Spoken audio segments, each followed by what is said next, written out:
Hi everyone, welcome to Psychiatry Simplified. If this is the first time you're visiting our channel, this is the channel where we cover all things psychiatry and neuroscience related. I'm Sanil Rege, consultant psychiatrist, founder of PsychScene and Vita Healthcare. In today's video, we'll cover Ikigai, the Japanese concept which literally means, or best translated as, the purpose of life. We will go deeper into the neuroscience of Ikigai, as we know that there is a significant interaction and overlap between philosophy and psychiatry. And often for patients on their recovery journey, using a range of concepts to assist them on that journey can be very helpful. So what is Ikigai?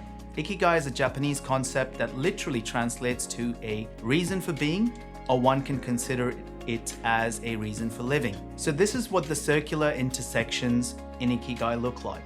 But let's look at the keywords first: passion, mission, vocation, and profession. The four big questions that are asked as part of Ikigai are the following. And I'm going to connect them to the different parts of the brain because we are going into the neuroscience of this concept. First, what do you love? This is about the reward area, nucleus accumbens, also interchangeably known as ventral striatum at times. This is the part of the brain where we experience pleasure, and dopamine plays an important role. 2. What can you be good at? This is linked to the striatum, action. The striatum is part of the basal ganglia, again has D1 and D2 receptors, and here we have two parts, the goal-directed part and the habit part. Next, what can you be paid for? Here, it's about monetary reward, again, very likely to stimulate the nucleus accumbens. And finally, what the world needs.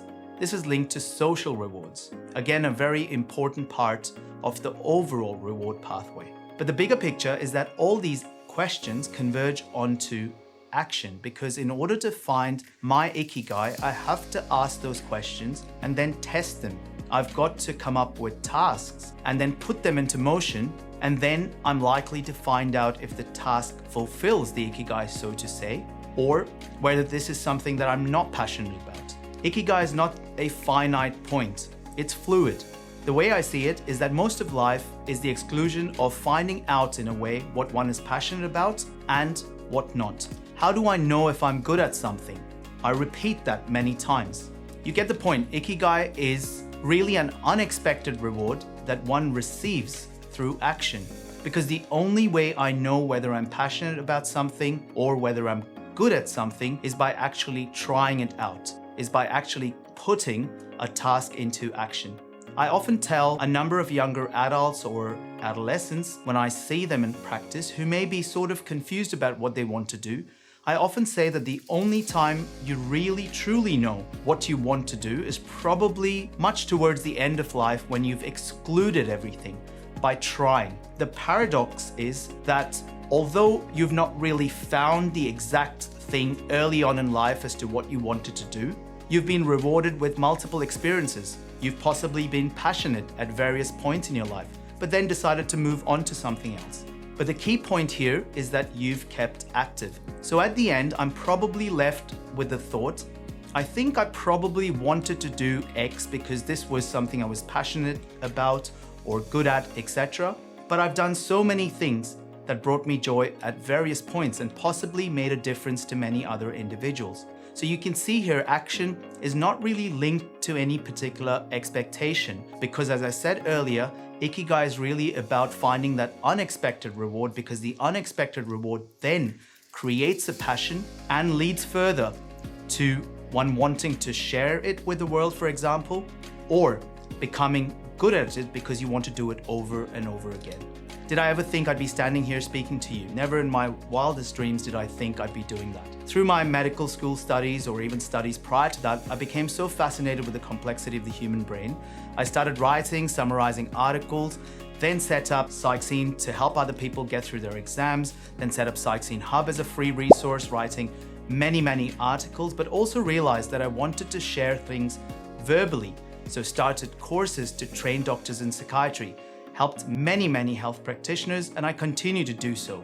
Over 10,000 medical and health professionals we've trained over the years, but realized that the world overall needs mental health education in an easily digestible and interesting way, moving beyond labels, So this is where the channel was born, and here I am now sharing things with you. For psychiatry and psychiatry practitioners, we've developed the Academy. Amazingly, through this process, I've learned so much through your comments, because every comment makes me think, makes me discover more, further fueling my passion to learn and then share.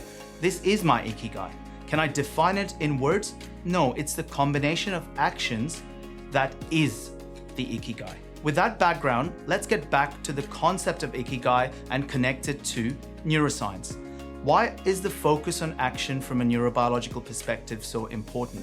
Why are we asking these questions? As human beings, we are in search of a reward because that's how we evolved.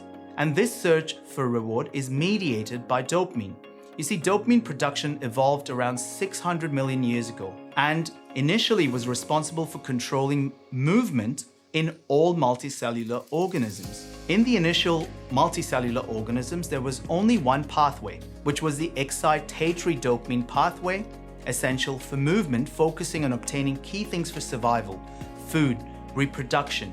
But then, as we evolved into more complex beings, the second pathway, the inhibitory dopamine pathway, developed in mammals, and of course in humans, developed even further, which is what the prefrontal cortex is. We know that we are humans because the prefrontal cortex, really part of the inhibitory pathway, is significantly more developed than in other mammals. And this prefrontal cortex has an inhibitory role on this excitatory pathway, providing an extra layer of judgment, decision-making, response selection, and goal-directed actions. And this has also led to the advancements in technology, industrial revolutions, and all the advancements that we see in life. It's been a constant move towards improvement as the combination of the excitatory and inhibitory dopamine pathways helps with a sophisticated function of what we call minimizing reward prediction errors, RPEs. More on this later. But at a basic level, one can argue that everything we do comes down to reward seeking. This reward can be both internal or external. Ideally, we want to integrate both. Reward is the feeling of what we call pleasure or satisfaction. Personal rewards, as you can see, this concept is implicit in Ikigai, but there are also external rewards: food, water, travel, money, sex, etc. They may be maladaptive rewards, for example, drugs. But besides passion and external rewards, including monetary rewards, an overlooked question that I really find beneficial from the Ikigai concept point of view is, what does the world need? This is a really important aspect of moving away from individual rewards towards contributing to the world. We know sharing is core to being human. Neuroscience has demonstrated that giving is a powerful pathway for creating more personal joy. Helping others triggers impacts on our brain in many positive ways. The study by Ingaki that looked at the neurobiology of giving versus receiving support showed that giving is associated with greater rewards than receiving. This is where profession and vocation come in, because with the profession and vocation, we now start moving towards contributing to the world. What I found interesting in the concept of Ikigai is that it has an overlap with Indian philosophy, where again words such as karma, which literally means work, kama, which means passion.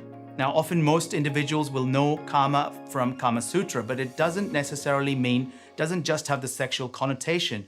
It actually means passion. But essentially, Indian philosophy has another concept that goes hand in hand with karma, and that is artha, which is meaning, sense, goal, purpose, or essence. It can also mean the resources that we use to achieve our goals or to contribute to the world. So here you can see karma, kama, artha, very similar concepts linking to Ikigai. And this is a common theme in philosophy overall.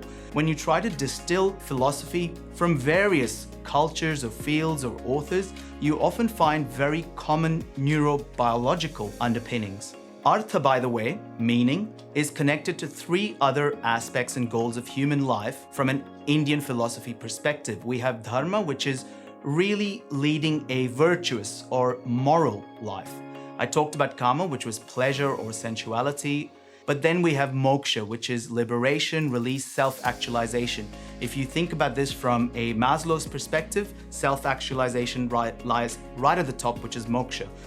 Lower down in Maslow's hierarchy, you'll see all those primitive rewards, food or water, etc. And as one goes up, they move more towards self-actualization. So you can see whether we think about Maslow's hierarchy from a Western perspective or Indian philosophy or Ikigai, we see very, very similar aspects common to all of these. In the book Ikigai, The Japanese Secret to a Long and Happy Life, we learn about the secrets of longevity and happiness from the Okinawans in Japan. So what were the secrets of longevity and happiness in the people of Okinawa? I'll link these principles that have been outlined in the book to neurobiology or neuroscience. First, stay active and never retire. You can see here, this is really about highlighting the focus on action and routine. This was closely linked to the flow state described by other authors. As human beings, the rewards that we experience occur through the stimulation of the D1 receptors, which are situated in the prefrontal cortex and in the striatum, the movement area.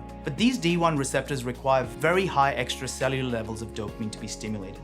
Now, this doesn't happen easily. Externally, it can happen through drugs, but of course we know that if this is continually done, it's maladaptive. It's also stimulated through unexpected rewards, and this is the adaptive way of stimulating the D1 receptors. However, we can't constantly have unexpected rewards because the aim of this system is to minimize reward prediction errors. What I mean by that is that it makes rewards more expected. So as human beings, constant D1 stimulation is unreasonable. It's not possible infinitely and just constantly. The best way to think about it is a surprise. It is a surprise because it's unexpected. If we get too many surprises after a while, we've firstly taken or removed the pool of surprises, and therefore surprises don't remain surprises because this system has converted the unexpected into the expected. So one of the key functions of dopamine is detection of a reward prediction error and to minimize this surprise value when it comes to action. So it's basically a reward prediction error is a prediction and an outcome. If there is a significant surprise value so that there is a big divergence between what you expect and the outcome, then the prefrontal cortex will make decisions accordingly to narrow down that prediction error. So what it will do is improve your ability to minimize that error so that your prediction actually leads to the outcome that was expected. So it's really about moving from unexpected to the expected. So where are ongoing rewards obtained? They're mainly obtained through delayed gratification after goal setting or through habitual actions, because through habitual actions, note routine, day-to-day tasks, we are provided with a constant tonic supply of dopamine. There are two types of release of dopamine. I mentioned the first one, activating the D1 receptors. That's the pulsatile dopamine. Because remember, we need very, very high levels of extracellular dopamine to activate the D1 receptor. So therefore, the dopamine release there is pulsatile dopamine release. On the other hand, through habitual actions, we're provided with a constant tonic supply, which is the other mode of release. And here what happens is dopamine stimulates the D2 receptors. And once in a while, through the monotony of life, we receive an unexpected reward. And that keeps us going because when we receive an unexpected reward, what happens is all the actions that came before are consolidated. So this is also the principle behind delayed gratification. This is why habits as actions are important, but actions that are directed towards society, in addition, of course, through personal rewards, some other external rewards, but if one thinks about it, actions that are directed towards society tend to bring greater rewards or additional rewards simply because we've expanded now our horizons towards a greater probability of receiving an unexpected reward. For example, my passion of sharing mental health knowledge on YouTube brings me a greater reward, or should I say additional rewards, to the rewards I get from reading, writing, and clinically helping patients to get better through treatment so that I can move them towards a reward conducive state. You see, clinically, when I see patients, they're often in a reward deficit state. What I do is move them using my knowledge of psychiatry towards a reward conducive state. Coming back to habits and excellence are closely linked. It's no surprise that Aristotle said, "We are what we repeatedly do." Excellence then is not an act, but a habit. But this social facing aspect leads to improvements because with each unexpected reward comes reward prediction error minimization and improvement. That's exactly what we call improvement, because we do things, we make mistakes, we adjust. Mistakes are that reward prediction error. So it's good to stimulate that reward prediction error by doing things, because that is exactly what leads to improvement. This is the basis behind the growth mindset as opposed to a fixed mindset. The concept we know was highlighted by Carol Dweck. So all your comments, questions, criticism, critiques makes me a better clinician, and of course, makes me think about what are the other things that I need to share and can share. So thank you. I really appreciate all the effort you take to put down all those comments. The next concept in Ikigai is mindset. We know perfectionism, which is associated with expectations, can reduce unexpected rewards or can reduce the magnitude of reward experience. Hence why it can be a risk factor for depression, of course, when multiple other factors converge onto a reward deficient state. The Japanese embrace two really beautiful terms, and this is where they talk about the resilient mindset. They talk about Wabi, Sabi and Ichi-e. Wabi Sabi is the belief that there's beauty in imperfection and that reality is better than fantasy. It's the idea of finding flaws and seeing the beauty within them. This is linked to kintsugi, which is golden joinery. Of course, again, found in Japanese culture. This is the art of repairing broken pottery by fixing it with dyed gold. So rather than hiding flaws, the Japanese celebrate by drawing attention to those flaws. In fact, a similar term exists in Sanskrit as well. The saying, Yathartha aparipurnata, aparipurna bhavatu. Now, if I break it down, the first concept of Yathartha aparipurnata basically means Yathartha is something. Paripurnata is sort of an accomplishment or a complete. So if you think about it, if one wants to accomplish something, Paripurna means complete. Aparipurna is incomplete. It basically says to achieve something or to accomplish something, incompleteness is essential. Bhavatu is to become. So it's almost telling us that it's essential to be imperfect to accomplish something. There's another way of saying this. True perfection has to be imperfect. In Hindi, we would say Sachi Purnata mein bhi dosh hote hai. This is exactly the same. On the other hand, Ichi-e is about celebrating the here and now. Again, in Sanskrit, we have the term santosh, for example, which means contentment or satisfaction. So this is not looking for those D1 receptors, but rather a more serene way of being. If we combine the action and mindset aspects I mentioned earlier, then we have what we call yoga. Now, yoga literally means union, and this is where the word yoga comes from. But essentially, what is the union? It's the union of the mind and the action. Now, often what happens is we're looking at yoga, the exercises, but the aim really, if we think about it from a larger perspective and translating yoga into life, it's about combining what we think into action. And that's exactly what they talk about when they talk about the dopamine pathways. To think is to move. And that's the reason why the prefrontal cortex, the area of cognition, is linked to the striatum, the area of action. One without the other can sometimes lead to a certain imbalance. The next concept in the book was linked to diet. The concept of hara hachibu, which is eat until you're 80% full. Now, this was interestingly linked to, from a neuroscience perspective, to say intermittent fasting, because intermittent fasting increases BDNF, it has anti-inflammatory actions, it reduces oxidative stress and enhances metabolic efficiency. Intermittent fasting also increases dopamine. The next point was surround yourself with good friends or social contacts. Community. Why good friends and social contacts? Because receiving rewards through sharing and community, this activates mirror neurons. Mirror neurons are closely linked to compassion and love, which again are very powerful activators of dopamine. But again, it comes down to the act of sharing. The next concept was reconnect with nature. Interestingly, a recent study showed that an hour's walk in nature calmed down the amygdala. We've covered the significance of how nature nurtures and heals the amygdala in another video. To summarize, when we think about passion, vocation, profession, and mission, you can see that all of these distill down to one core concept of action. And that is an action which originates in the striatum, because from that action derives all the other reward aspects that we talked about. The reason why I mentioned this is that we can spend a lot of time thinking, which is a consequence of the prefrontal cortex development, but one wonders if the prefrontal cortex development has come at a price. The tendency to introspect, sometimes too much.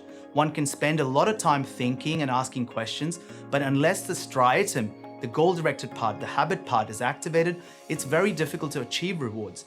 They remain unanswered because there hasn't been a minimization of reward prediction errors, which ultimately makes us human. So what we've got is a collection or accumulation of unanswered questions. In some individuals, the inability to achieve rewards because of the lack of action, for example, can result in a reward deficiency state, which is a trans-diagnostic aspect across all psychiatric disorders. The significance is that we can incorporate these principles in day-to-day life to help us with our Ikigai. There is one final component that I didn't mention, and that's giving thanks. So it's my turn now to say thank you to all of you so much for watching and supporting our channel. I really appreciate it. I look forward to seeing you in another video soon. Until next time, stay imperfect.